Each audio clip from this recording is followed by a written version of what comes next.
Sa harap naman ng mga insidente ng karahasan na kinasasangkutan ng mga kabataan, tutol si Senator Risa Ontiveros na pababain ng minimum age of criminal responsibility.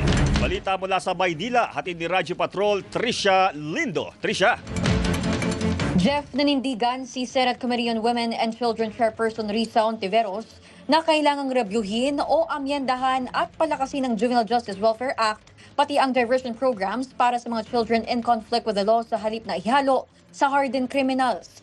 Sa kapihan sa Manila Prince Hotel, sinabi ni Ontiveros na tutol siya sa pagpapababa ng minimum age of criminal responsibility.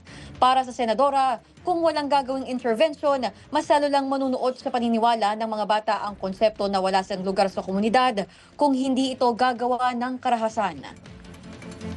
For sure, pag nakagawa ng krimen, may consequences. Kailangan pagbayaran din sila according to their developmental status as defined in the law. Pero kung halimbawa, ikukulong sila kasama ng mga adults, hardened criminals for example, di lalo lang silang marirecruit at matuturuan ng mali.